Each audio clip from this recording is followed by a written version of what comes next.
Ancient Greek cuisine was characterized by its frugality, reflecting agricultural hardship. It was founded on the Mediterranean triad: wheat, olive oil, and wine. Our knowledge of ancient Greek cuisine and eating habits is derived from literary and artistic evidence. Our literary knowledge comes mostly from Aristophanes' comedies and quotes preserved by 2nd–3rd century AD grammarian Athenaeus. Artistic information is provided by black and red figure vase painting and terracotta figurines. Meals. At home the Greeks had 3 to 4 meals a day. Breakfast consisted of barley bread dipped in milkshakes, sometimes complemented by figs or olives. They also ate pancakes called tau eta gamma alpha nu iota tau eta sigma, tau alpha gamma eta nu iota tau eta sigma, or tau alpha gamma eta nu iota alpha sigma, all words deriving from tau alpha gamma eta nu omicron nu. Frying pan. The earliest attested references on taginias are in the works of the 5th century BC poets Cratinus and Magnus.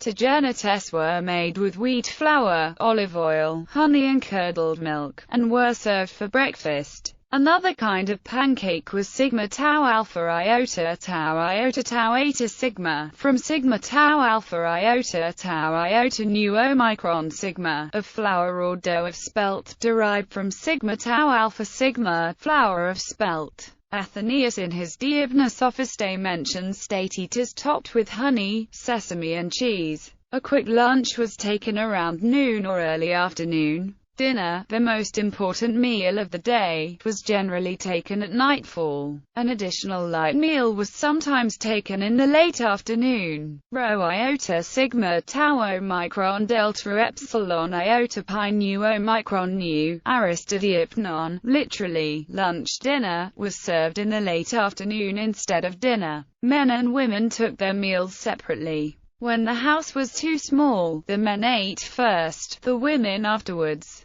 Slaves waited at dinners. Aristotle notes that the poor, having no slaves, would ask their wives or children to serve food. Respect for the father who was the breadwinner was obvious. The ancient Greek custom to place terracotta miniatures of their furniture in children's graves gives us a good idea of its style and design. The Greeks normally ate while seated on chairs. Benches were used for banquets. The tables, high for normal meals and low for banquets, were initially rectangular in shape, but by the 4th century BC, the usual table was round, often with animal-shaped legs. Loaves of flat bread could be used as plates, but terracotta bowls were more common. Dishes became more refined over time, and by the Roman period plates were sometimes made out of precious metals or glass. Cutlery was not often used at table. Use of the fork was unknown. People ate with their fingers. Knives were used to cut the meat. Spoons were used for soups and broths. Pieces of bread could be used to spoon the food or as napkins, to wipe the fingers. Social dining as with modern dinner parties.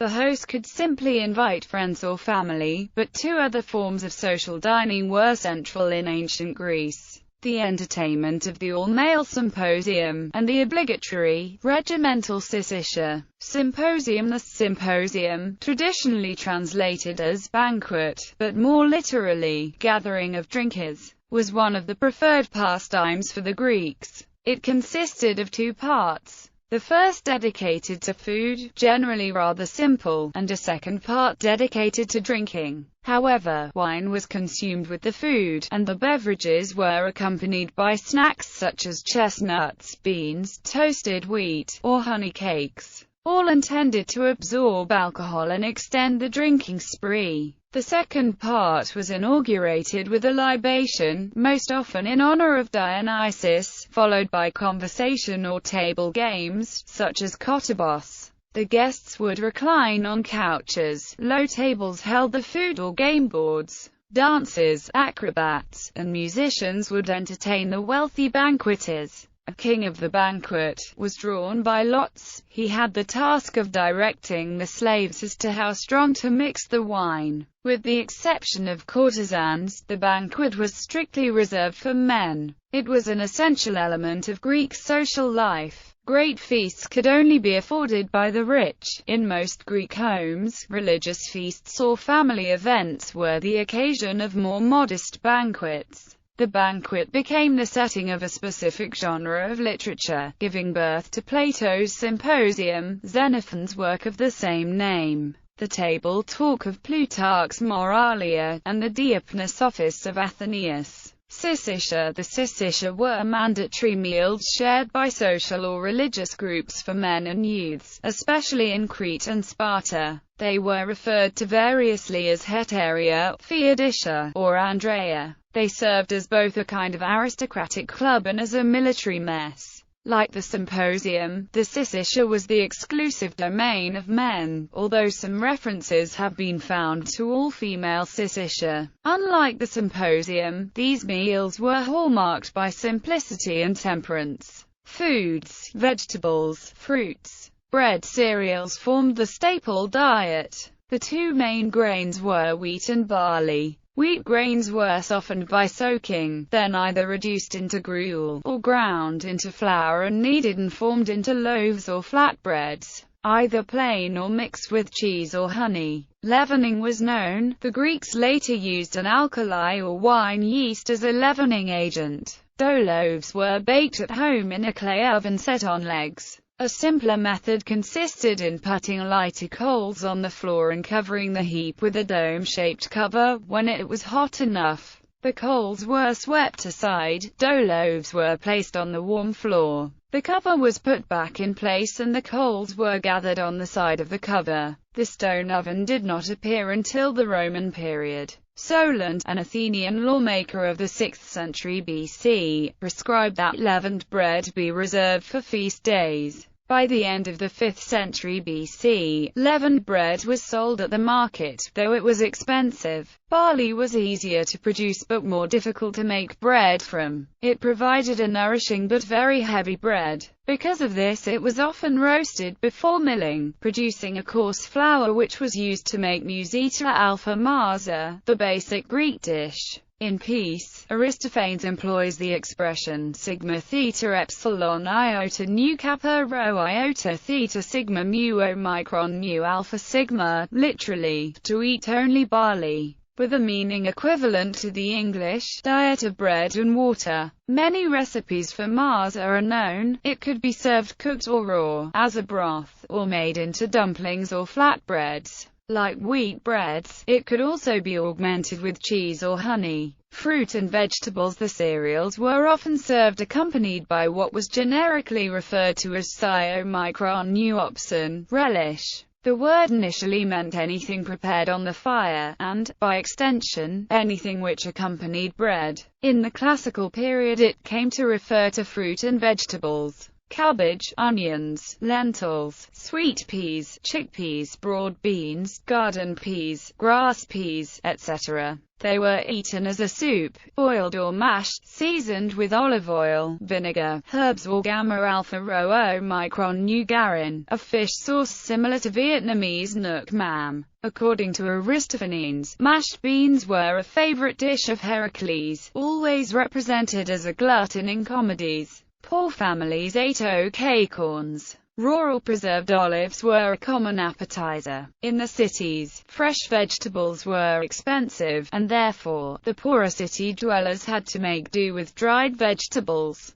Lentil soup was the workman's typical dish. Cheese, garlic, and onions were the soldiers' traditional fare. In peace, the smell of onions typically represents soldiers. The chorus, celebrating the end of war, sings "Oh, joy, joy, no more helmet, no more cheese nor onions." Bitter vetch was considered a famine food. Fruits, fresh or dried, and nuts, were eaten as dessert. Important fruits were figs, raisins, and pomegranates. Dried figs were also eaten as an appetizer or when drinking wine. In the latter case, they were often accompanied by grilled chestnuts, chickpeas, and beech nuts. Fish and meat. The consumption of fish and meat varied in accordance with the wealth and location of the household. In the country, hunting allowed for consumption of birds and hares. Peasants also had farmyards to provide them with chickens and geese. Slightly wealthier landowners could raise goats, pigs, or sheep.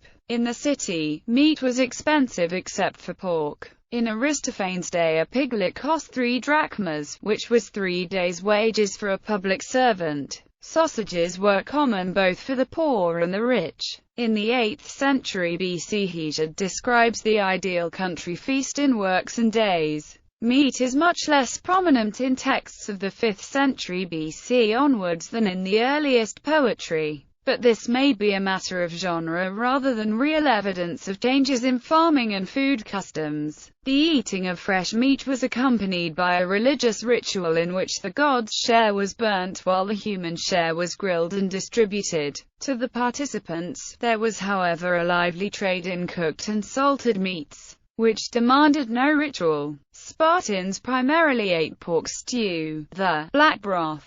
According to Plutarch, it was so much valued that the elderly men fed only upon that, leaving what flesh there was to the younger. It was famous amongst the Greeks. Naturally, Spartans are the bravest men in the world, joked a Sybarite. Anyone in his senses would rather die 10,000 times than take his share of such a sorry diet. It was made with pork, salt, vinegar and blood. The dish was served with marza, figs and cheese, sometimes supplemented with game and fish. The 2nd–3rd century author Aelian claims that Spartan cooks were prohibited from cooking anything other than meat. In the Greek islands and on the coast, fresh fish and seafood were common. They were eaten locally but more often transported inland. Sardines and anchovies were regular fare for the citizens of Athens. They were sometimes sold fresh, but more frequently salted. A stela of the late 3rd century BC from the small Boeotian city of Acryphia, on Lake Copius, provides us with a list of fish prices.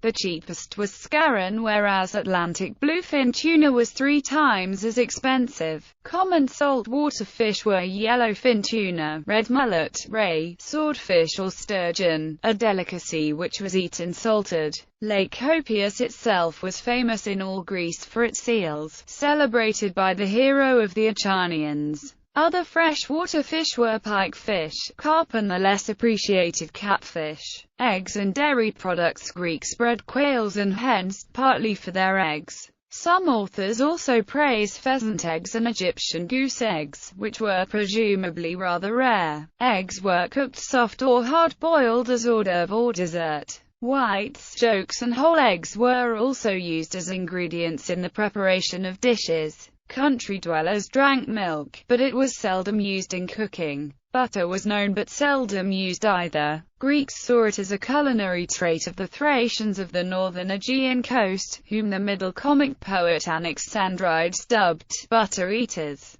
Yet Greeks enjoyed other dairy products. Pi upsilon rho iota alpha tau eta period and oxygala were curdled milk products, similar to cottage cheese or perhaps to yogurt.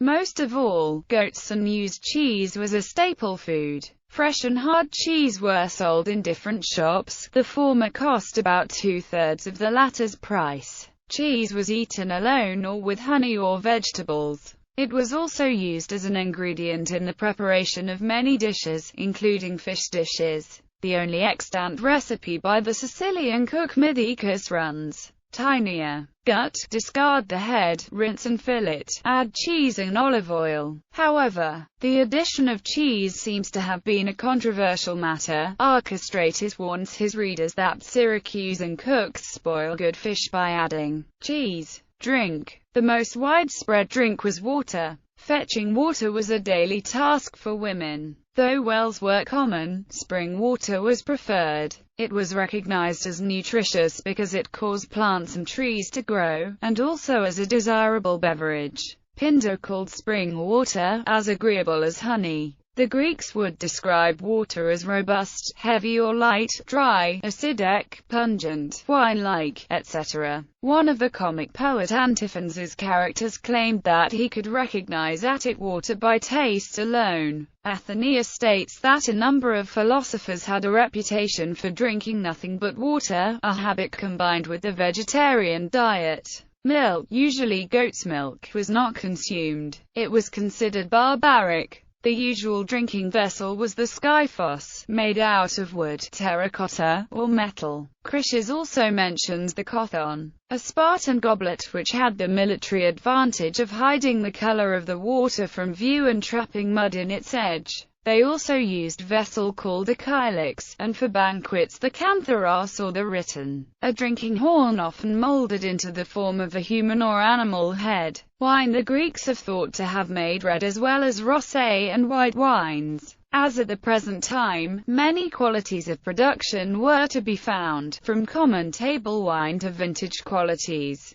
The best wines, in general opinion, came from Thassos, Lesbos and Chios. Cretan wine came to prominence later. A secondary wine made from water and pomace, mixed with lees, was made by country people for their own use. The Greeks sometimes sweetened their wine with honey and made medicinal wines by adding thyme, pennyroyal and other herbs. By the 1st century, if not before, they were familiar with wine flavored with pine resin. Aelian also mentions a wine mixed with perfume. Cooked wine was known, as well as a sweet wine from Thakos, similar to port wine. Wine was generally cut with water. The drinking of akraton or unmixed wine, though known to be practiced by northern barbarians, was thought likely to lead to madness and death. Wine was mixed in a crater, from which the slaves would fill the drinker's kylix with an oinoko. Wine was also used as a generic medication, being taken to have medicinal virtue.